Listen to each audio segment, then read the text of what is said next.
guys. Because of the fires. What do you call this part, Marty? What's that? What do you call this part? It's Lewis Canyon. Lewis Canyon? Lewis. Yeah, and I was telling them, this is all, so a lot of this is regrowth from a fire that happened in 1988. This is new growth since then, because this was all burned, completely gone. Most of these trees weren't standing at all in 1988. So since then, they've actually started growing in. What is the cause of that fire? Like, Lightning. ah.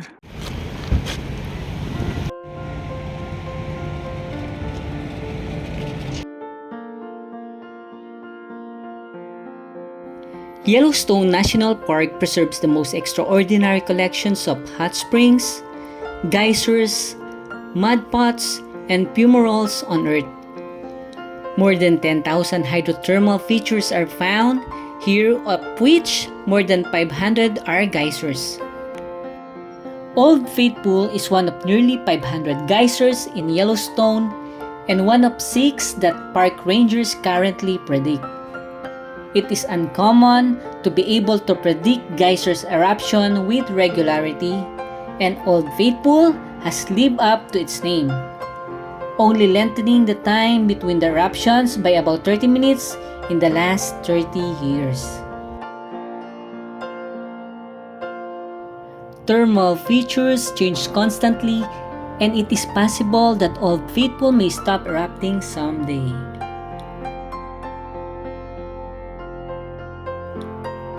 Geysers and other thermal features are evidence of ongoing volcanic activity beneath the surface, and change is part of this natural system.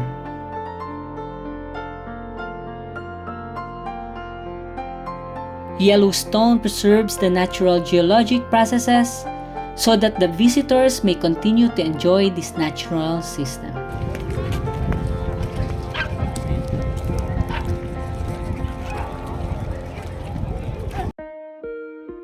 After watching the eruption, you may want to take a break in their cafeteria before moving to your next destination.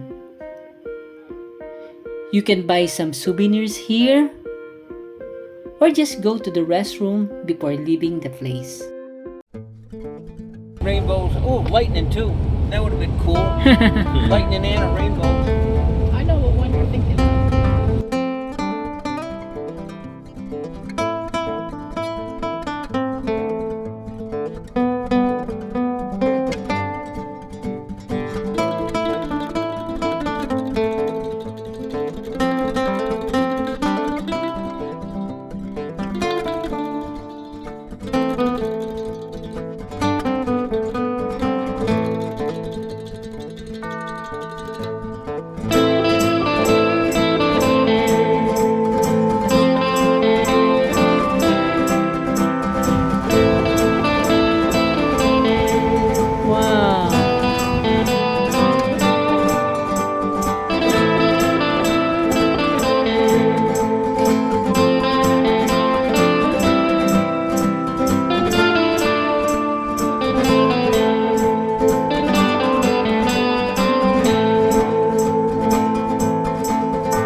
The Grand Prismatic Spring in Yellowstone National Park is the largest hot spring in the United States and the third largest in the world.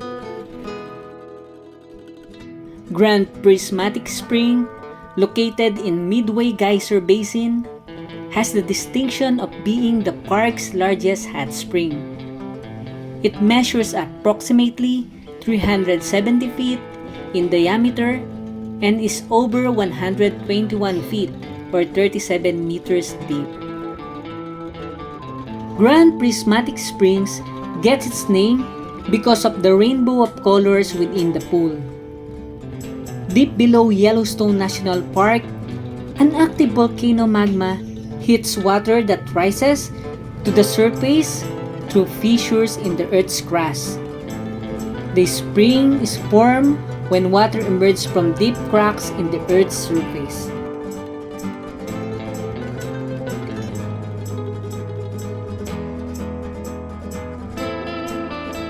Grand Prismatic Spring does not erupt.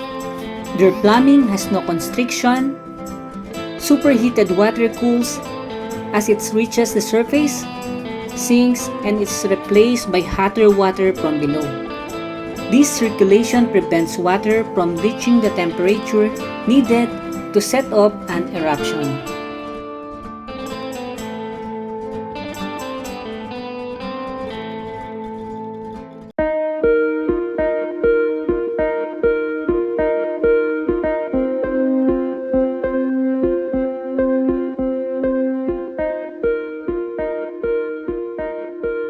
What makes the Grand Prismatic so grand?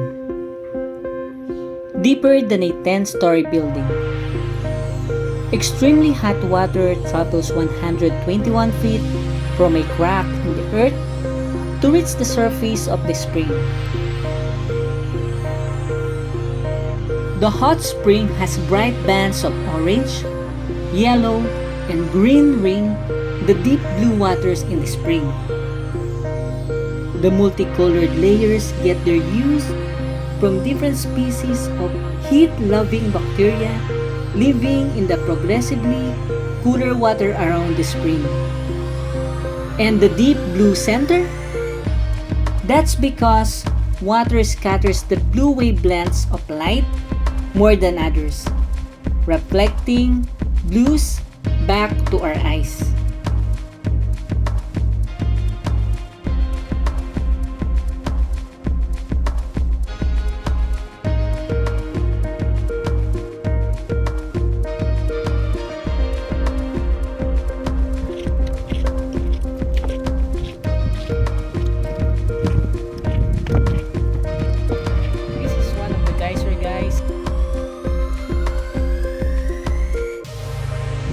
Actually guys, yung ganitong oras is around 8:30 na dito. 8:30 na ng gabi pero ang liwanag pa. So yung mga iba, kumahabol pa sila para makita yung ano, yung steam doon at saka yung geyser doon.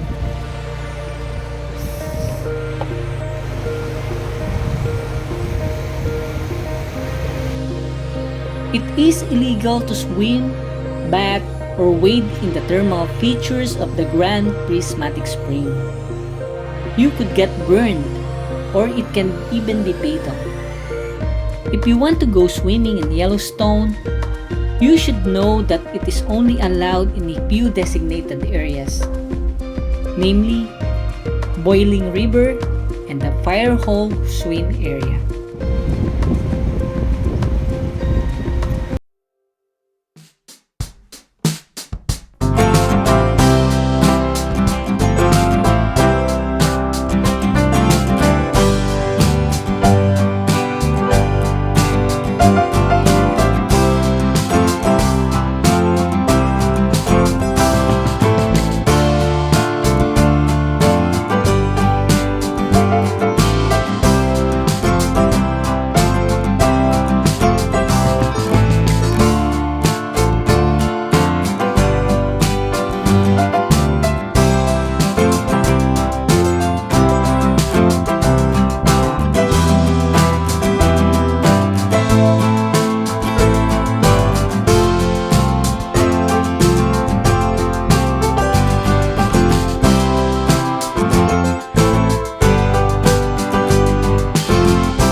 First started coming here, my wife and I, we could see over all the trees here. Yeah. If you look, they're all pretty big now. Ah. We walk along and we could see over all of them. There also wasn't a restroom here, so it's hard to find a spot to go, behind the trees because you couldn't see through. Well, they were all short. They're all about this high. So now they've all grown up. So this is going to be a little more personal For your in close-up of the mud pots, fumaroles, and different geothermal events that are here. As opposed to going to some of the bigger attractions like Old Faithful, you're sitting in a gallery watching it. This was is overlooking. Here you're gonna be a lot closer to it. So this is why we like it. Artist Paint Pots is located just south of Norris Geyser Basin. After taking the turn up from the Grand Loop and parking, you'll need to walk about half a mile down the trail to the paint pots.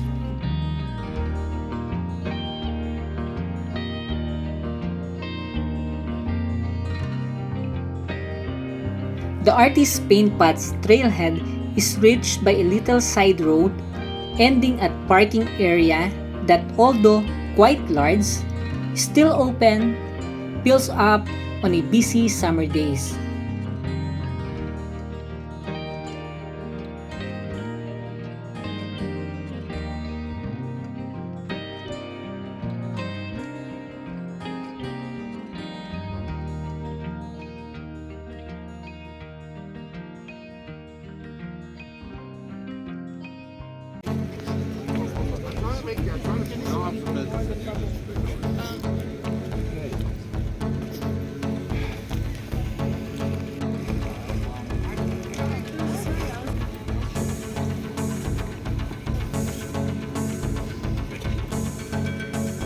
Imagine nyo na lang guys kung gaano kainit to.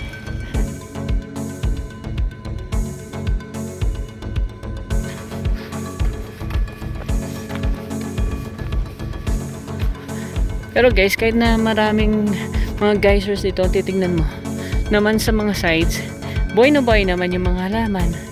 Gaganda oh, may mga bulaklak pa. Yung ano lang, yung part lang ng kung saan yung may springs o yung mga may ganyan nga, yung may geysers, doon lang sila ano, yung paikot, doon lang yung namamatay yung ano, yung mga halaman.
Bottomless bog of clay. Yeah, it'll make really good pottery. I wonder if anybody ever used it for pottery. Yeah.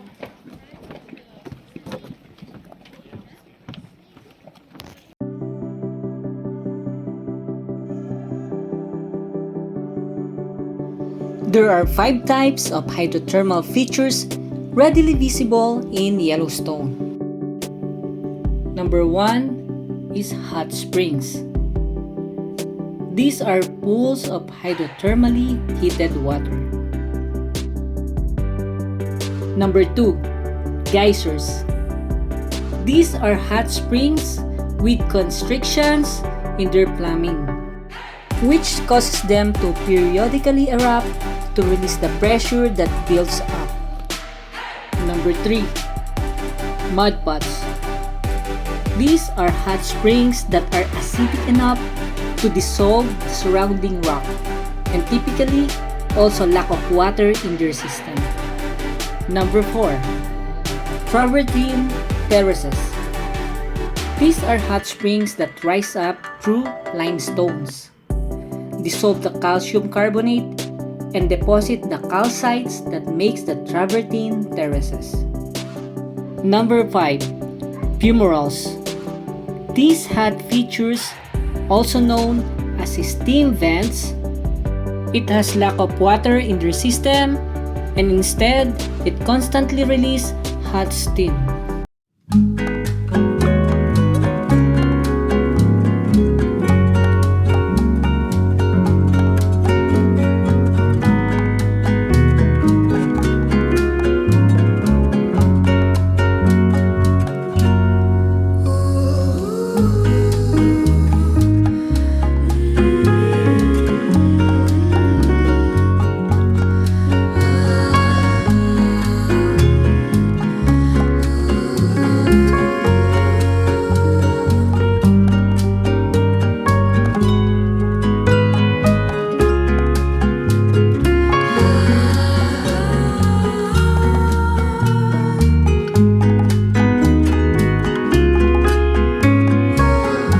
Okay. Next destination is? Mammoth Hot Springs. Okay.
Mammoth Hot Springs are a massive feature of Yellowstone National Park because they're so different from other thermal areas in the area. This is largely because limestone is a relatively soft type of rock, allowing the travertine formation to grow much faster than other sinter formation in the place. Beaver ponds. What kind of bird is that? Looks like it is young. Yep, looks like it. I don't know what it is.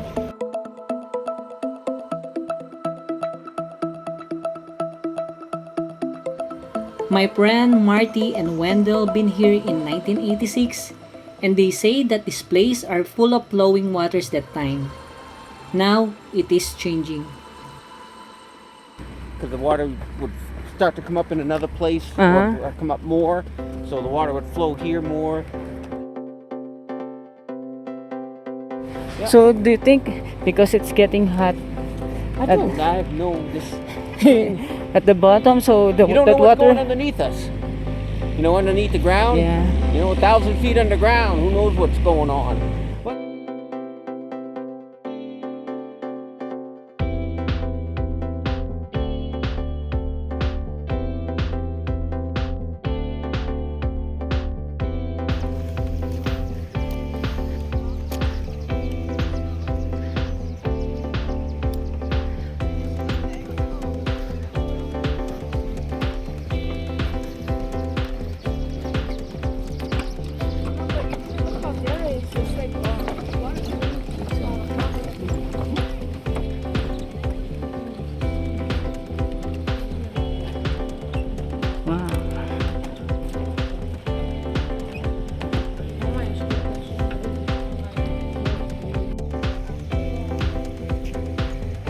Dito guys sa kaliwa parang ano siya, medyo kulay white na mabuhangin. Pagdating dito naman siguro dahil ano, medyo clay. Tapos dito nagplo-flow yung tubig. May tubig pa, pero dati daw napakalakas ito. Tapos ito naman, parang abo yung kulay. Ito maganda. Wow. Kulay ano, parang ice. Something. This is good. Wow, ang ganda.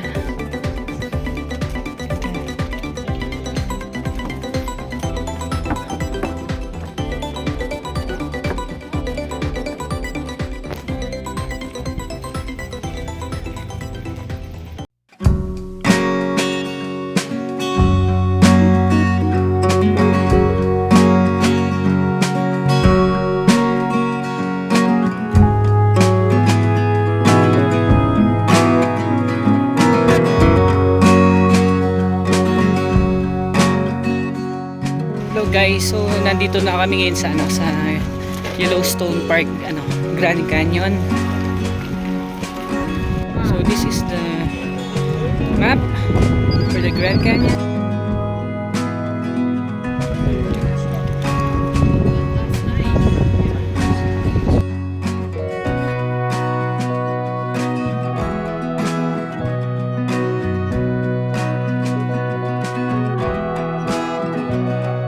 While we are in the Grand Canyon, the weather suddenly changed.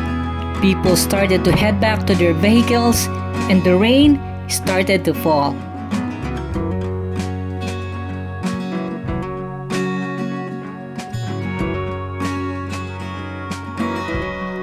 We've waited for a couple of minutes, but it looked like it will not stop yet. And since it is getting colder, we decided to go to a different place for now, and we'll go back later after the rain passes by the canyon. Wow, look at this one. Hello. Hello. While we are on the road, we saw some vehicles stopping by looking for some animals in the place. We saw a herd of bison that time, but it is quite far away. We managed to continue driving until we passed by on this place. We stopped and have a check on this part of the road.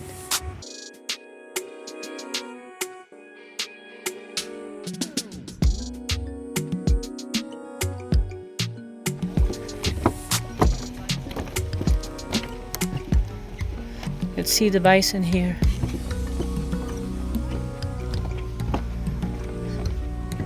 Oh. Yun guys, so merong isa malaki.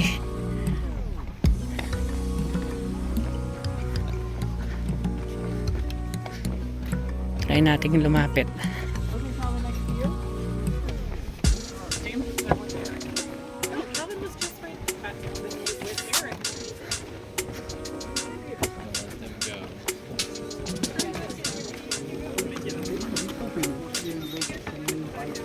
Try natin habulin.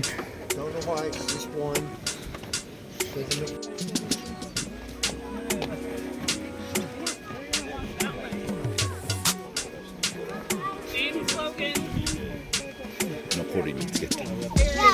Let's see. Okay, we're trying to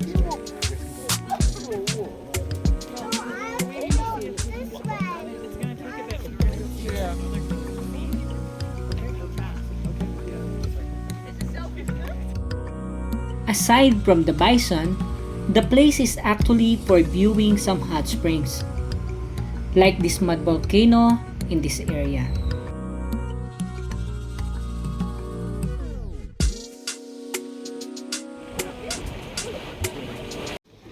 Guys, ito ang Yellowstone. Ito yung Grand Canyon ng Yellowstone Park.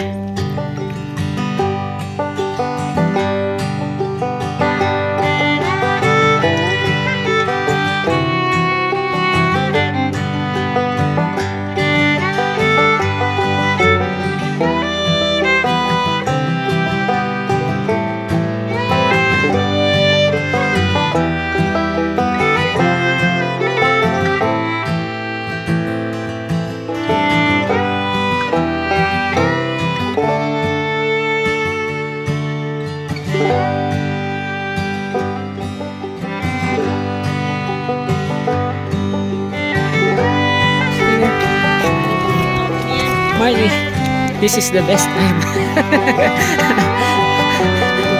Yeah. Let's see. See, guys.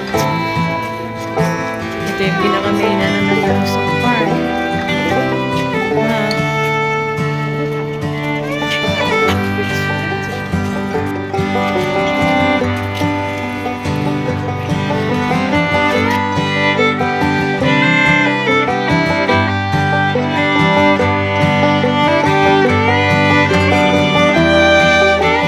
Finally, we managed to see the Grand Canyon and its majestic waterfalls.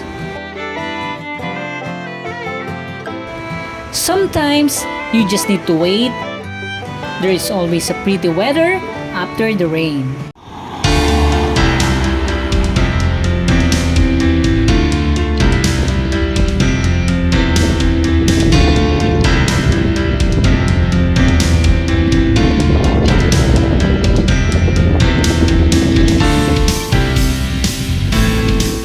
Tignan niyo yung bundok. Puro bulaklak. Ganda. Dito pa oh. Tapos dyan, puro pine tree. Then, pag ganda naman tayo dito. Ayun. Kita nyo guys yun? Yun yung Grand Canyon ng Yellowstone. Doon tayo galing kanina. Guys, ito na yung pagkakataon namin makakita ng snow. Here it is. Wow.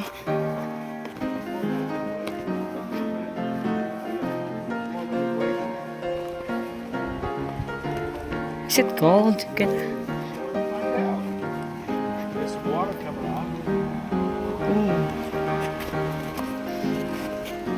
Nice.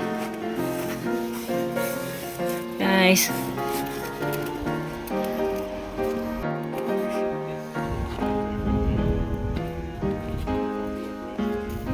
Careful.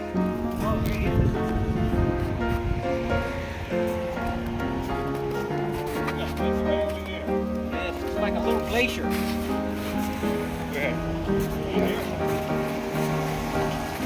Wow.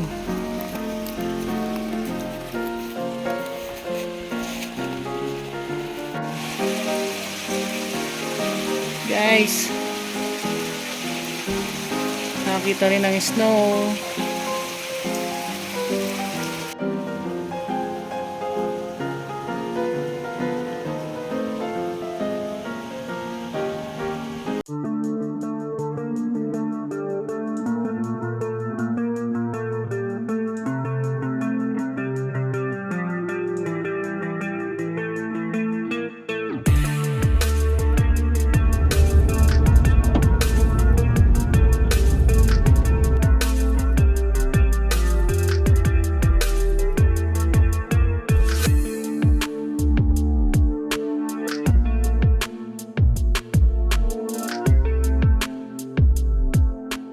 Here you can't see there one layer Yeah, that look like columns. yeah, that one. When you get to Devil's Tower, you got to see the same exact thing, except Devil's Tower is a lot bigger, and that's left over from probably the plug of a volcano. Oh. So, Yellowstone Tower Fall. So, yun, may general stores rin pala dito.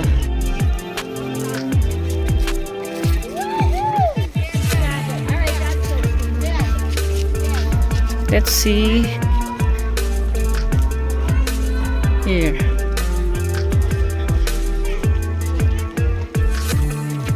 The Rust Belt.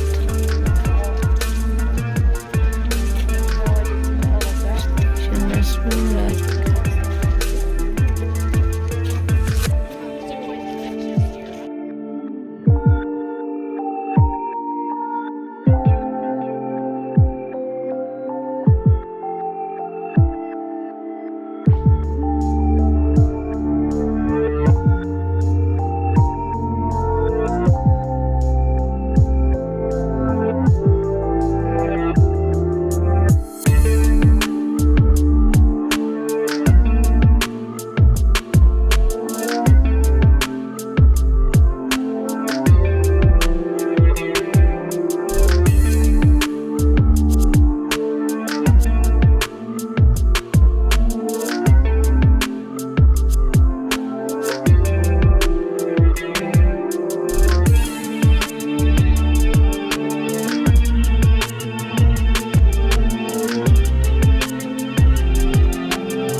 What's in the towers here?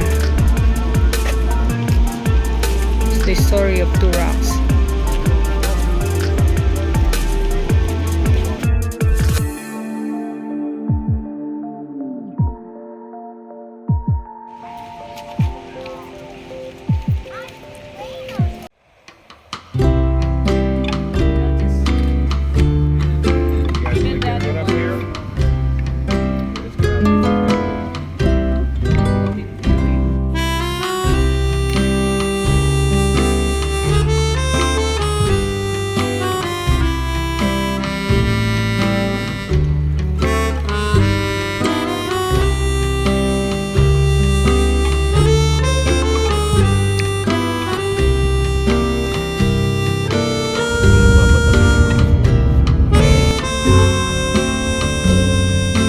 That is the big one?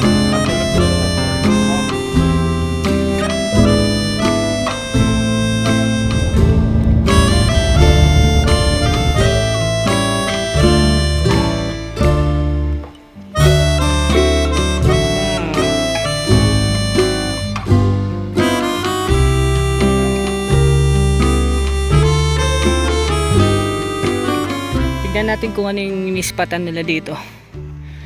Pwedeng bears or wolves.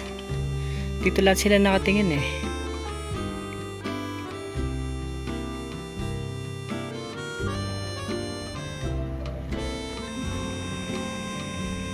Down by the restroom, which is behind